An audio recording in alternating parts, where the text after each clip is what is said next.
Hello and welcome to episode 293 of the Clean Energy Show. I'm Brian Stockton. I'm James Whittingham. This week I picked the most significant clean energy story of 2025, and I dare you to guess it. You can't, so don't try.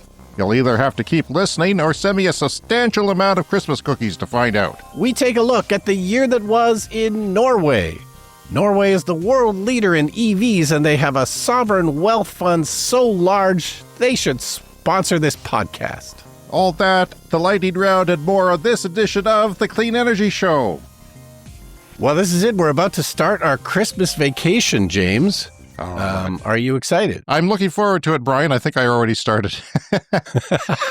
We're going to be on autopilot this week. This is... Have you been into the eggnog yet? Are you lubricated? What's going on? Oh, I'm fully nogged at the moment. You're fully nogged. Okay, I'm good. fully nogged. But yeah, well, as you know, I'm retired, but I don't know. I feel like I really need a Christmas vacation this year. I don't know why. Retirement? From retirement, but I don't know. I've been busier than normal lately for some reason, but looking forward to just kind of lounging around the house and doing nothing for the next couple of weeks. What are you doing? Like working on your cottage project? Like, do you want to share anything with the people what you're working on, aside from, of course, the podcast, which rules the world, the Clean Energy Show? I'm archiving all the films that I've made, and I did most of the work last summer, but there's some niggly bits that haven't been done yet, and it's surprisingly difficult to organize all that stuff, 30, 40 years of making films, and it piles up into boxes that I'm surrounded by here in my bomb shelter.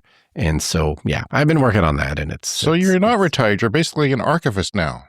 Yeah. Yeah. It's good that I have the time for it. Like, if I'd kept working, I wouldn't necessarily have time.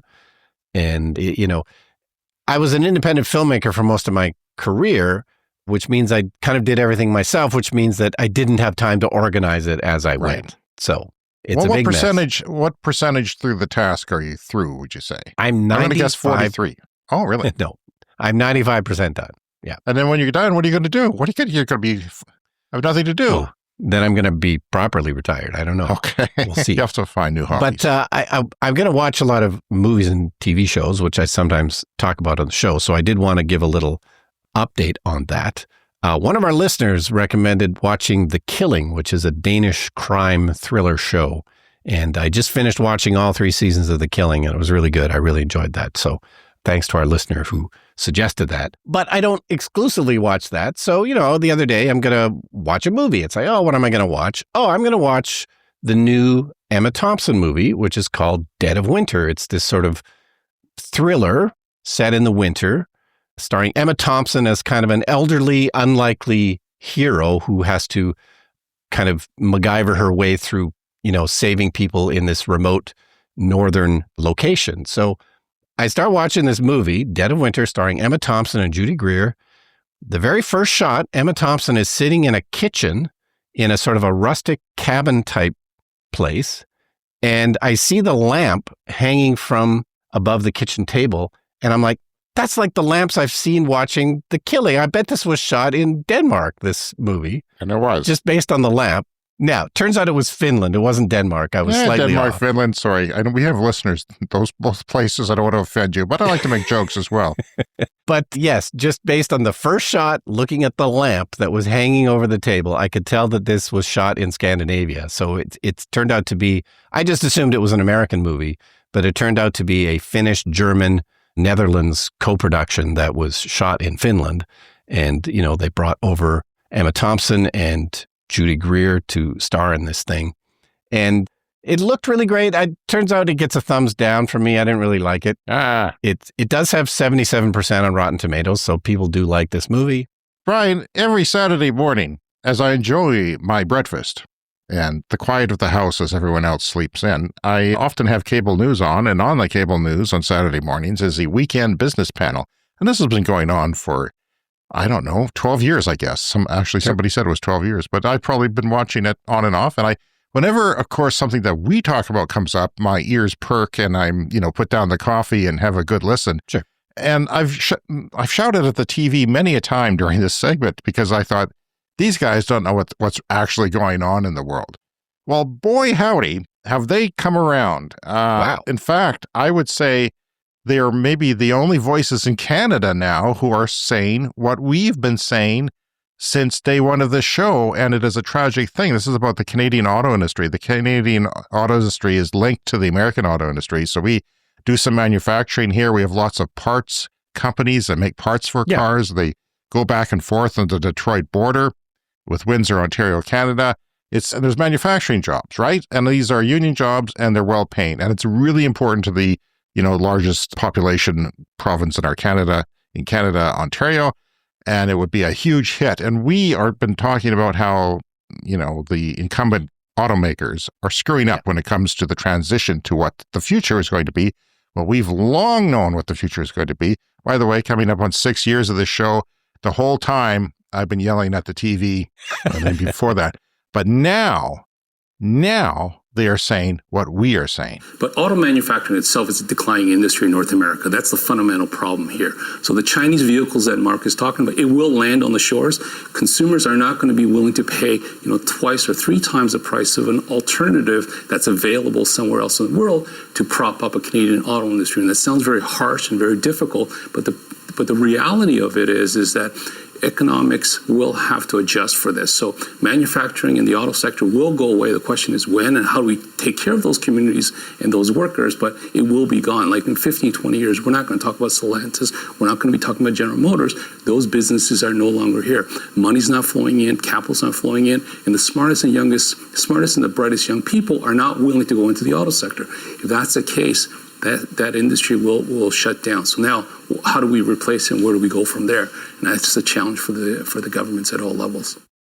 And I swear, and I may be wrong, I don't want to get sued, but I swear these guys were saying, EVs, it's not going to happen. It's not going to, there's just no demand for it. It's not going now that's an existential threat to the economy of this country. Well, that is a big hit for America too. Like it's 9 times the population or 8 times the population, but the industry, the economy is huge compared to us there.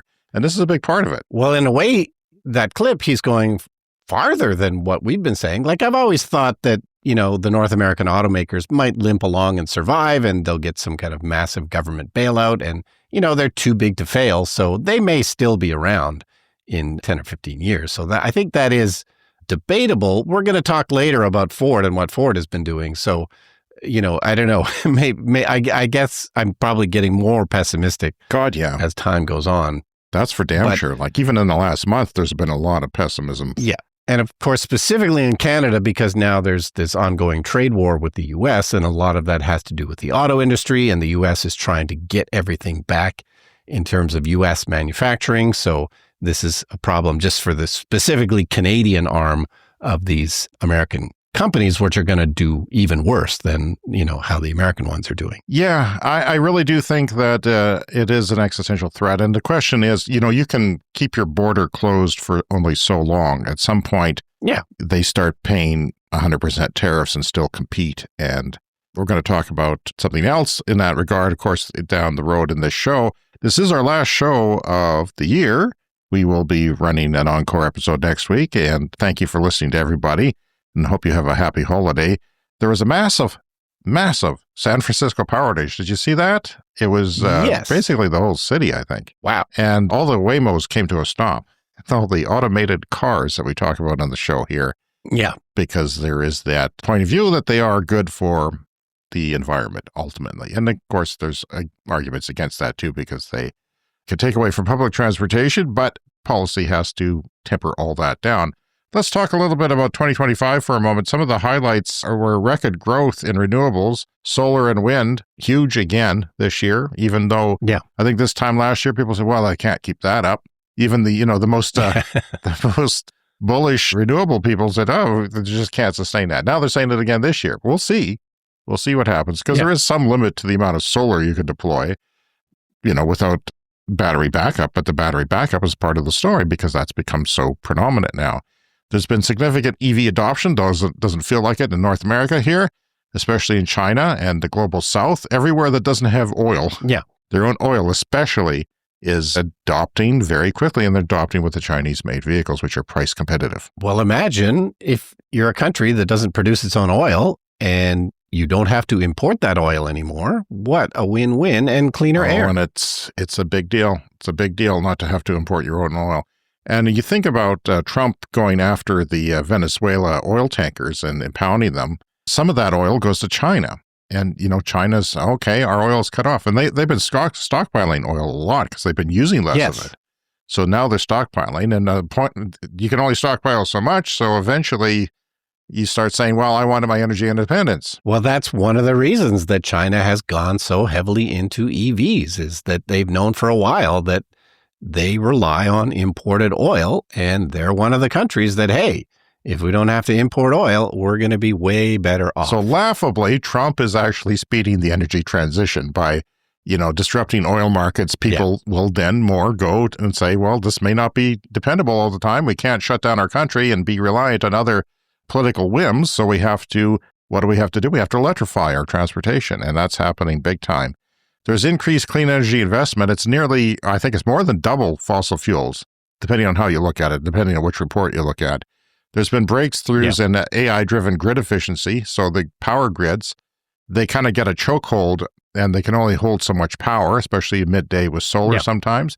Well, AI has driven sort of ways to, navigate that and make it more efficient. And it's beyond the scope of our knowledge, but they're doing that and making it work better. It's kind of like, good traffic on your freeway system. If you have a good AI that's controlling the traffic and everything flows and doesn't congest, well, that's doing a good job. There's been some challenges, though, in scaling hydrogen, and some hydrogen companies have gone out of business. It's not clear where hydrogen will play a role. I do think it will play a role. It's just not clear where, and it's not going to be in our cars, and it probably won't even be in most of our trucks. It doesn't seem like it's going to be in trucks at all. It doesn't have to be, because hydrogen is it's complicated. It's complicated to store and transport.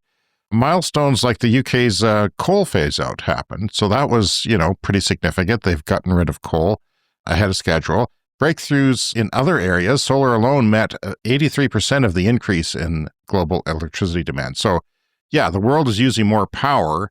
So they had to add more power, electricity generation, and 83% of that was solar, just solar, not renewables, just solar. And we've talked about that on the show for a long time. Like, my personal electricity use in my house has roughly tripled because I got rid of my gas furnace.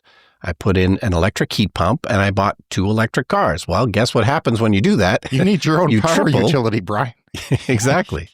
So my own electricity use has tripled. And guess what? That's going to happen to pretty much everybody on Earth as we move away from fossil fuels. This is absolutely inevitable. I will say that we live in Canada. So your electric car is going to take more to heat up.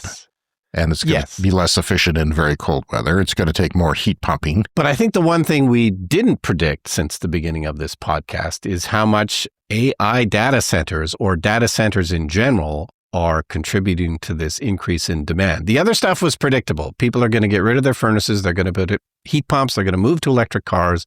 But what we didn't necessarily see coming was all of this AI compute, which is driving huge increases in electricity. If I also had an AI data farm here in my house, I would be quadrupling my electricity, not just tripling it. Maybe that's your next project after your archival thing, is to start your own AI data center. If nothing else, it can generate your end of the podcast. No, I think I should get into Bitcoin mining. Oh, that's where it's at, man. By the way, that solar, that meeting 83% of the increase in global demand, that was just in the first 6 months of the year. We don't have the data for the second 6 months, so who knows what's going on. Yeah. Well, of course, we'll talk about it. Renewables reached 34.3% share of global electricity generation, while coal fell to 31%. It's going down, so renewables have surpassed coal in the last year or so. For the first time in 2025, we saw growth in China's clean power generation. So, like the rest of the world, they are making more electricity. And we always talk about coal in China, but the coal has actually gone down, the amount that they use coal, because the renewables have eaten up most of the demand. Yeah, the CO2 emissions from actually generating all that electricity are actually falling. So it's not great that they still have a coal plant or two, being built, which was talked about years ago. But they're paying the coal plants in some instances not to generate, just to be there for standby. They're putting the pedal to the metal on all types of power generation, and that has included things like coal and natural gas. But the renewables have been so successful and so heavily deployed that, yes, they've been able to cut back on some of their CO2 emissions because of it. All right. And an update on Norway in 2025. This is, I think, a great good news story for the end of the year. We always talk about Norway. You know, James, it's like visiting the future when we talk about Norway. That's right. And that's what it does, was what's going to come everywhere else. And there's people shaking their head now. I know they can, especially newbies for the show. Yeah. But Brian and I are almost always right. Always. I'm just going to say. Why am I not on that business panel? I should have been on that business panel, flown to Toronto every Saturday morning and been on that business panel because I knew what was going on. Well, and if we just think about Norway for a second, like what are the chances that Norway's progress in EVs is somehow going to reverse? Like it's just not possible. It's just not realistic. No, we both drive electric cars. We know that they are superior. I always compare it to driving an iPad compared to like an 8-track player or a cassette deck. It's like, why do you want to go back? It's a different world. Yeah. But, you know, if you listen to different news sources, if you listen to Toyota, they've got a lot of work promoting hybrids instead of pure electric. But that relates to what we're going to talk about here in Norway, because you might think, well, plug-in hybrids, maybe they're huge in Norway. Guess what? They are absolutely not. Battery electric is the way of the future. It's the way that Norway has already gone. They have proven that it's possible. And since they've proven that it's possible in a cold country, well, that absolutely proves that you can do it anywhere else. Maybe hot countries might even be the bigger problem because we know that batteries don't take well to super high temperatures. But yeah, if you can do it in Norway. The current ones, at least. We do see promising things on both ends of the scale for cold and hot. Yeah. So that's cool. It's That's still coming. I don't know when it'll trickle down to cars that people buy around here, but they're coming. It's still kind of early days for electric vehicles. They work incredibly well, even though this is really only the first or second generation of electric vehicles. And obviously, they improve every year. This is from Clean Technica, and it's just kind of a roundup of where Norway is in 2025 and where your country will be in the future, and hopefully not too far in the future. This is inevitable. It will happen at a different rate. It'll happen in a different way in every country, but Norway has shown, what's possible. So I thought these numbers were fun. So EVs, as we know, are basically almost 100% of the market share in Norway for new car sales. And they have legislation that supports this. 2025 is the last year you'll be able to legally buy combustion vehicles in Norway. So this is what's left in the market share for new car sales in Norway for non-EVs. So EVs are up around 98.5%. Plug-in hybrids are 0.93, less than 1%. Diesel is 0.83, hydrogen 0.63. So they still have some hydrogen car sales in Norway. That is remarkable that hydrogen is just a 0.2 difference between it and diesel. And diesel, Hydrogen, and the most hydrogen's niche. Pretty darn low.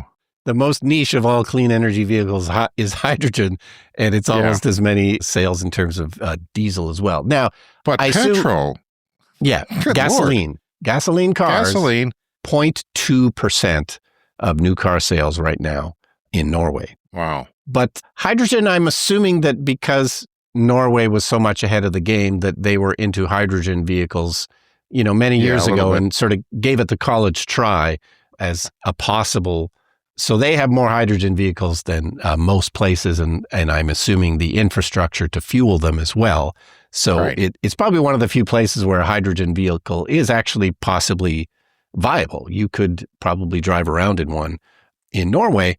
But this brings to mind the recent news story that I think we mentioned briefly last week. So Ford in the U.S., of course, has canceled their F-150 Lightning fully electric pickup truck, and they're replacing it with, well, it's not technically a plug-in hybrid. I would call it a plug-in hybrid, but they call it a extended range electric vehicle, which is kind of the same thing. So I think what happens with that is that your engine, your combustion fossil fuel engine, doesn't power the drivetrain. Yes. So it will run to charge the car. It will still be a pretty hefty engine to charge it that quickly, but it's basically a generating. It's a generator. Fossil fuel. And there have been other cars made in this way. The Chevy Volt, before the Bolt, the Chevy Volt had this type of powertrain.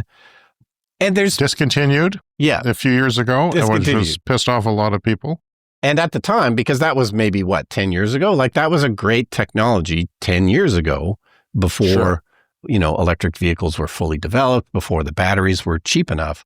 So, in some ways I like this decision from Ford. I mean, I think it's ultimately not going to be good for them because it's sort of like short-term thinking. But one of the reasons they did it was they could take a massive tax write-off on what they've done so far in electric vehicles. They're taking a $19.5 billion impairment on their balance sheet because they've been able to write off a bunch of what has essentially been unsuccessful electric vehicle programs. So I imagine that's going to help their bottom line a lot in the short term, but it doesn't necessarily make them compete in the long term. So I really like the idea of an extended range electric vehicle, but 10 years ago would have been the time to do it. 10 years ago, it would have been amazing.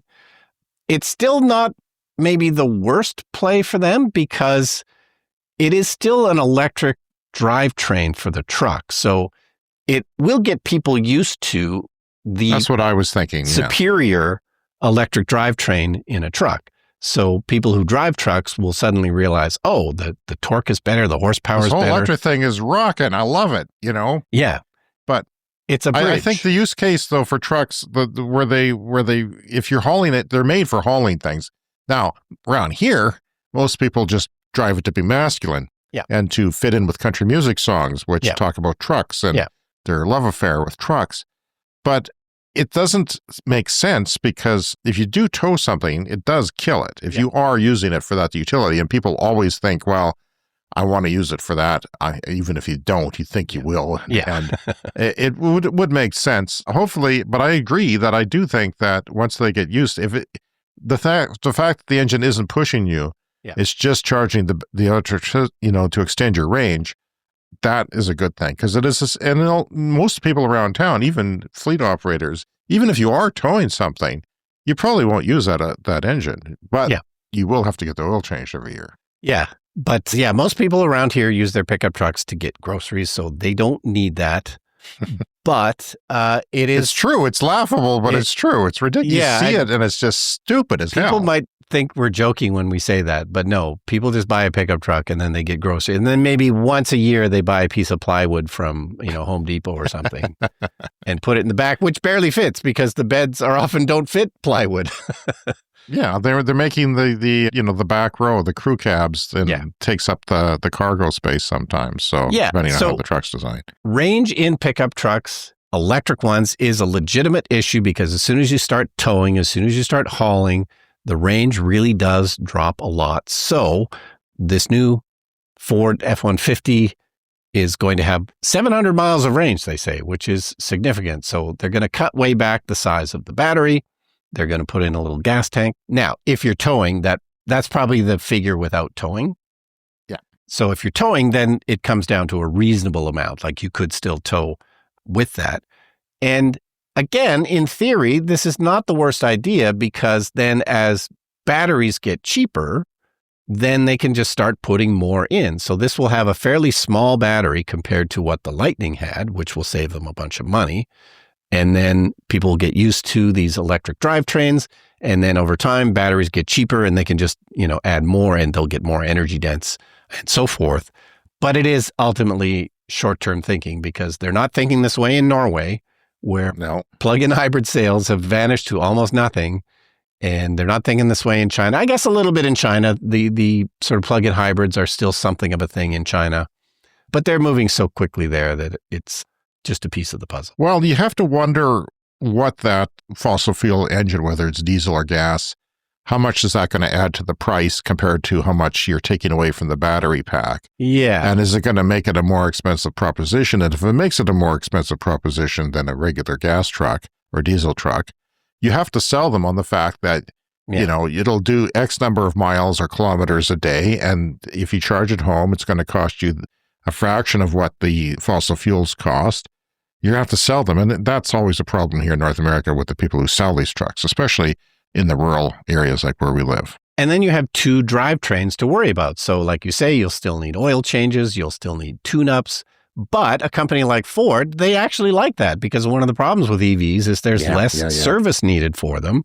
So this kind of keeps alive in the short term the money that they make off servicing cars. But, why have two drivetrains when you can just have one that's simpler? Yeah, and I do think that the batteries will become cheaper and more energy dense by the time they buy their next truck, if you did buy one of these. But I'm very disappointed in fleets not taking advantage of this, because a lot of the fleets, they don't need that much range. So they're not going on vacation. They're just driving around towns or cities. And, even if you're towing, you don't need that much. So yeah, there could have been a better uptake for sure. Of course, the Lightning wasn't cheap either. That was one of the things. But, pickup trucks are generally quite expensive. People buy all kinds of expensive pickup trucks. But anyway, in Norway, the thing that I'm most interested in is the total fleet size, because sure, 100% of new car sales might be electric, but you have this installed fleet, and that's going to take a very long time to replace. And again, this is going to happen in every country in the world. It's just happening in Norway first. So right now, the total fleet in Norway is 31.7% battery electric. Diesels are now down to 31.76%. So battery electric now more installed base in the fleet than diesel, and diesel very popular in Europe and the Scandinavian countries over the last several years. So that's a very big deal. But if you add plug-in hybrids and hydrogen to the fleet, that takes us to 44.3% of the installed fleet in Norway. That's pretty impressive. It's almost half of the installed fleet. That's amazing. And if the rest of the world was moving as quickly as Norway, it wouldn't take that long for the rest of the world to get to 50% of the installed fleet. So I wouldn't be surprised if it's at 50% of what you actually see on the street, because your elderly people who are hanging on to their car don't drive very much. They're going to park that. But the ones that are doing the most driving probably pick up a majority of what's on that installed fleet. That's I'm sure how it works. What's on the road is already above 50%. If you own a gas car and an EV, which one are you going to drive? You're going to drive the EV because it's cheaper to pay for electricity than it is to pay for gas. Absolutely. And of course, this only goes down from there. And then suddenly you realize, I'm driving an antique. Yeah.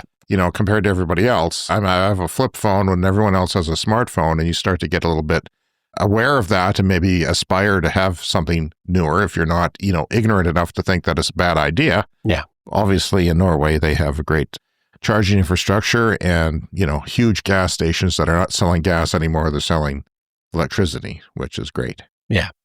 So hydrogen vehicles in Norway, like we just talked about, they are 5.3% of the fleet. There is a decent number of hydrogen cars in Norway, which is surprising. All right. Well, VW, what are they doing with the ID. Buzz in the United States? Yes, well, that's the other thing that goes kind of hand in hand with the Ford F-150 Lightning story is they are putting the ID. Buzz van on hold in the U.S. for a year. They say they're going to bring it back a year later, but like the F-150 Lightning, it just hasn't been selling that well. It was kind of more expensive than people expected. Yeah, it really was. The range wasn't as good as people expected, so the thing was kind of a flop. So it's a great vehicle. Like I see a couple of them around here, and I think, I want one of those. But it's not a great value proposition because they are so expensive and have, the range. You probably want to travel with it, and it wasn't built for it necessarily greatly. No, this is one of the things, like they announced it way too early. Like they first announced it years ago, and then it took them like at least 5 years to actually get it into production. And so by the time it finally arrived, people were kind of like, all right, whatever, I'm bored of this. It just didn't land when it finally was announced. And the look of it is good, but I wouldn't say it's great. Like the styling is good, but it's not a total slam dunk. People liked it better when it looked more like the old VW bus. They ended up changing it a bit. So it just kind of flopped. So they're going to pause it for a year. VW says they're going to bring it back a year later. But of course, we know VW is also having money issues, sales issues. So that remains to be seen. So the last thing I wanted to mention about Norway was there's a nice chart here. And again, this is from Clean Technica, the story of what are the best-selling vehicles in Norway. These are battery electric vehicles. Tesla has the biggest share. Volkswagen is number 3 with the ID.4. That's, Volkswagen has a huge installed base in Europe and Scandinavia. They're very popular there. So the ID.4, not particularly successful over here in North America, but doing very well in Norway in the number 3 position. And the Chinese automakers have started to move into Norway. So I just wanted to mention there's 2 Chinese cars on this list. Actually, it might be 3, the MG S5. Yeah, there's 3. They're not particularly... Well, isn't Volvo technically a Chinese-owned company, ultimately? Yes. I'm not sure where those are made, but yes, you're right. But anyway, there's a Mazda on the list, or a Mazda, as they say. What? Yes, What? but it's made in China. It's a Chinese car that has... It's like Toyota V. They got these great EVs, but they're made in China for China. Yeah. Thanks, Just for Toyota. the Chinese market. But they have started to export some of them. So the Mazda 6e is available in Norway, and they have been selling some of them.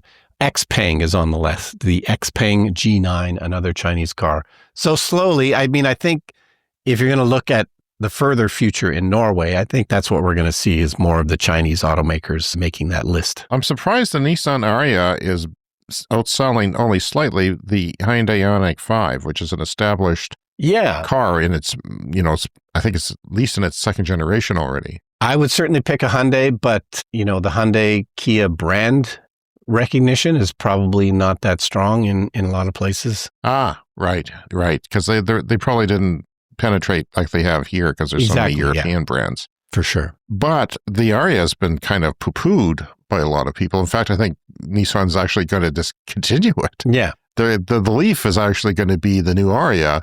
It's going to be a smaller, cheaper, more accessible version of a usable car, but really on the small side if you want to call it an SUV in any shape or form, but still interesting. I think, the Leaf could be a very popular car. Yeah. The new Leaf. It's got a really good range. Like I've considered it. Like I'm trying to think like, how do I get out of Chevrolet with their crappy cars? Yeah. They're, the cars that are fine, but the things are falling apart that I don't like falling apart. Like the door, the mat, the carpet on the floor was like gone first day we bought it practically. It was just off from untucked. And I don't like them. I don't like the service people. I don't like the way they're BS around things. So they charged us a whole whack of money to get a safety check because of the brakes that weren't being used. By the way, I have to hit the brakes to make sure you use them. If you don't use your brakes, they'll charge you money to work on them, which I don't like. But anyway, that's very interesting, that list. Anyway, I'm going to talk about my favorite story of the year since this is our last show of 2025. Goodbye, 2025. Hello, 2026. What will that bring? Who knows? But I had to think about this, Brian. I had to really think, what was the story? And then it hit me.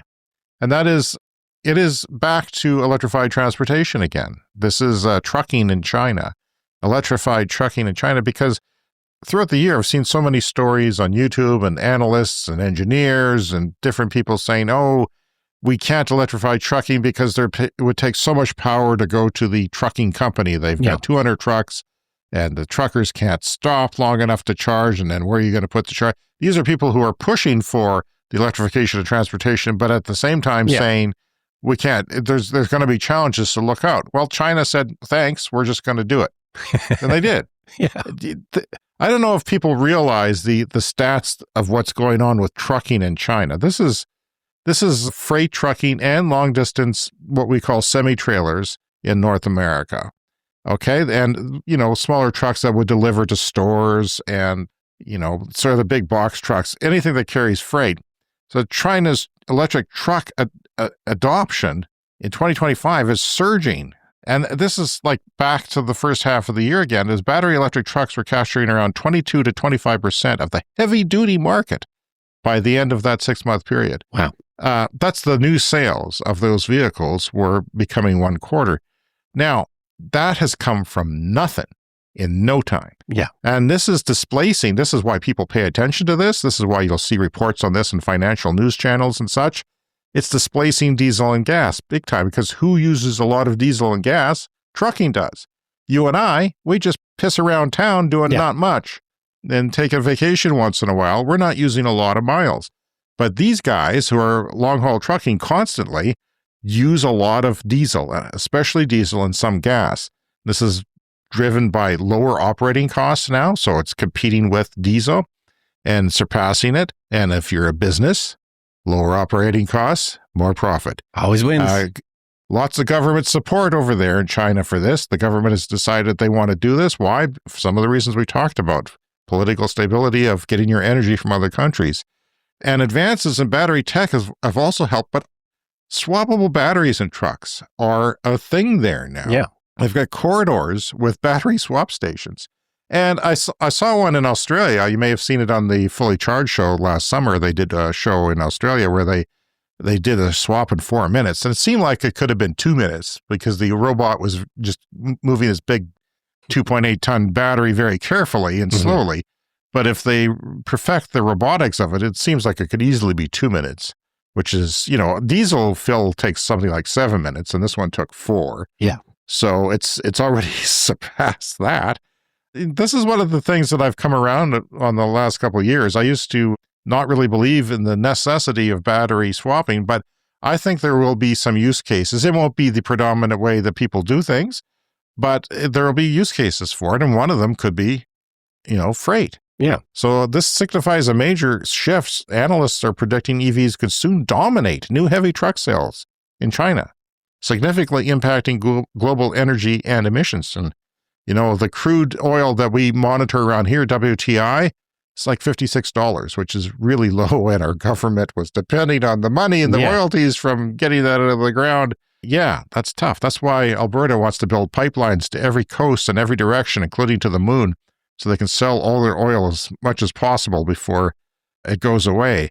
So dwindling Chinese interest in fossil-fueled cars, I just love reading that sentence. Yeah. They're losing interest in fossil-fuel cars. It has forced the country's automakers to export more of them to foreign markets like Russia, Latin America, and the Middle East. So China's actually, they do make internal combustion engine cars, but they're exporting them because nobody wants them in China because once you get to that 56-60% market share and you have good infrastructure, which China can do because they're authoritarian, they're communists, they can just push a button and say, this is what we're going to do for the stability of our country. But in 2020, nearly all new trucks in the country ran on diesel. That's the inauguration of our show, 2020.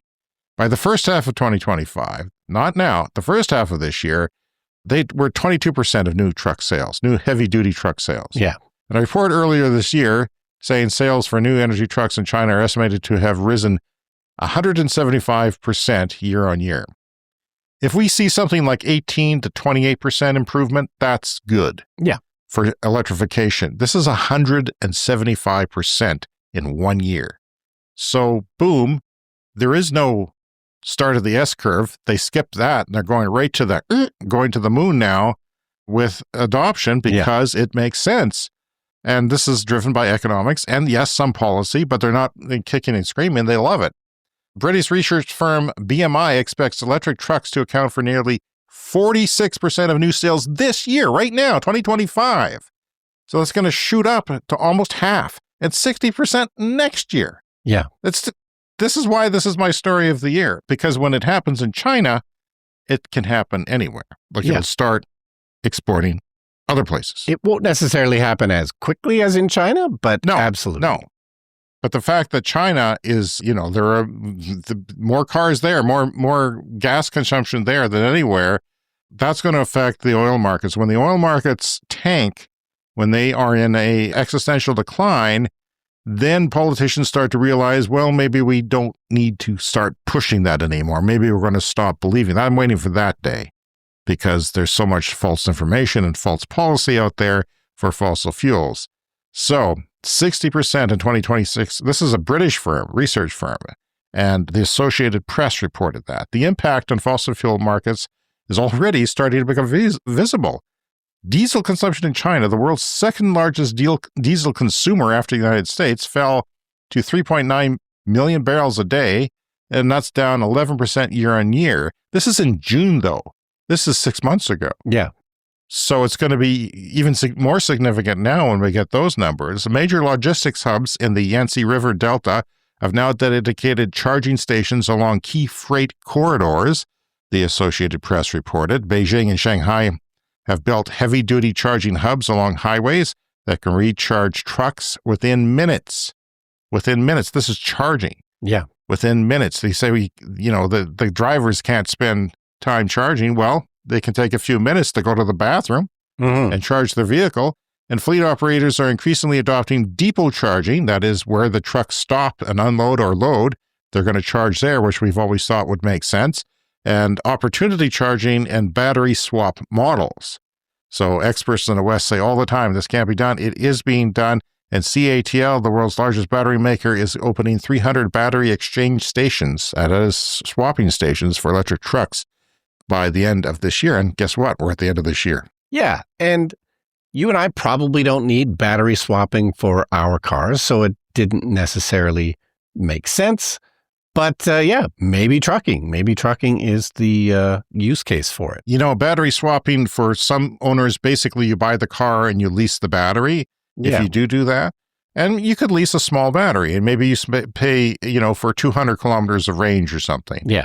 But you want to go on vacation, you just swap out a bigger battery. I'm heading out of town. Yeah. My first stop, I'll just go for a couple of hours and I'll get a big battery and go from there. And then you're not carrying that around all the time and your car becomes more efficient. So there is interesting case scenarios for this, but people do like to own their cars when they own their car. Yeah. That's the challenge. But things are changing. Yeah, and you and I can easily charge at home, but not everyone can charge at home. So that's another use case for people who aren't able to do that. All right, let's move on to my favorite story from 2025. This is from back in January. It's from Hannah Ritchie at Our World in Data. Hannah Ritchie does a lot of great work looking at the clean energy transition. And this story is amazing. It's basically the world has probably passed peak air pollution already. Now, this is different than CO2 emissions. This is different than James's house, which appears to have rising emissions problems, perhaps, rising pollution problems. Indoors and out. Yeah. But like we often talk about the smog in LA in the 1970s, which really galvanized people in a sort of an anti-pollution movement. Galvanized me. Yeah. It affected me. It's one of the things that got me here. And, a lot of the environmental movements started in the 70s because air pollution was so bad in places like California in the 1970s. Well, guess what? We have already passed probably peak air pollution. There's a wonderful chart here that goes with the story. Ammonia is the only one on the list that looks like it has not peaked yet, but sulfur dioxide is down for several years, nitrogen oxide down for several years, carbon monoxide, black carbon, and organic carbon have all hit their likely peak and have started to decline for a few years now. Organic carbon sounds like the good carbon, like an organic apple. Yes. I always like to go down to Whole Foods and get some organic carbon. But yeah, this is an amazing good news story.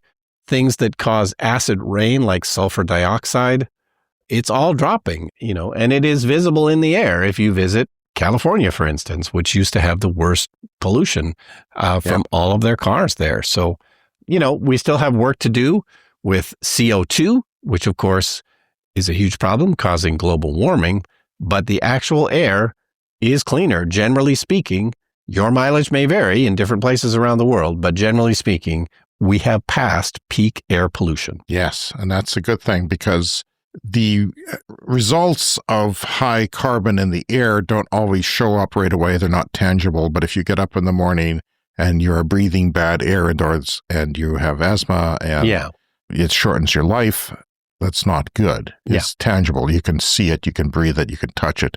And, that's one reason why China's cleaning up too, because they don't want political unrest. Yeah. Because it was getting very bad. Yeah. And of course, they had the Olympics there and they were very worried about the air pollution in China when they were doing the Olympics. That would be a bad look and not great for the athletes. So they've been working on that. And yeah, Our World in Data, just a plug for that website. It's a fantastic place to go. You can actually go there and look up your country and see where it stands in terms of various types of pollution. Right. And I can tell you, Brian, that the winter is the first winter that we've been monitoring air quality. And I get alerts now because you can get alerts from Environment Canada when the air quality goes bad. Yeah. It's not there on your weather page. You have to dig. You have to click to go another layer to look at the air quality. And people don't usually do that. But now I'm getting air quality alerts. When it changes, I can customize them. And I'm telling you, there's a lot of bad air here in the wintertime. Yeah. It's not forest fires. You can't blame it on wildfires for that. Anyway, if you'd like to contact us, drop us a line anytime, cleanenergyshow@gmail.com. And you can leave us a voicemail online at speakpipe.com/Clean Energy Show. We'd love to hear from you, and we'll get to some more letters later. And a reminder that the Clean Energy Show is an independent podcast that is made possible by our listeners, and you can find us on Patreon and support us there. Coming up, it's the lightning round.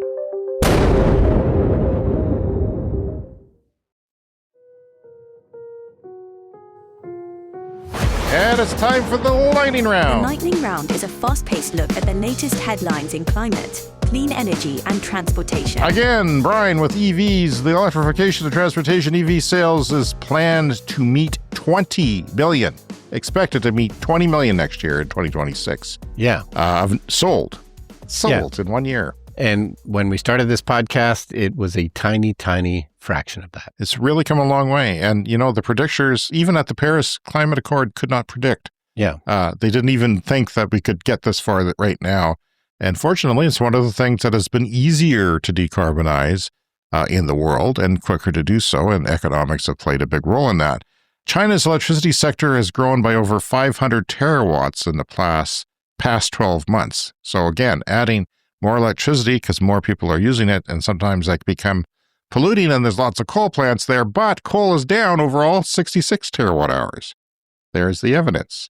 Maruti Suzuki India Limited, India's largest car maker, expects the debut of its first all-electric vehicle to boost deliveries of alternative fuel-powered cars to nearly half of its sales next year. So India's biggest automaker is expecting half of their sales to be electric next year. Amazing. That's surprising.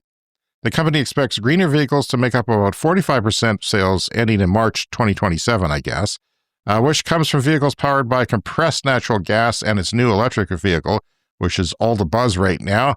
And it's actually a small mid-size SUV, which is kind of not what you would maybe expect in India. Yeah, it's the first vehicle to come out. And it's the e-Vitara.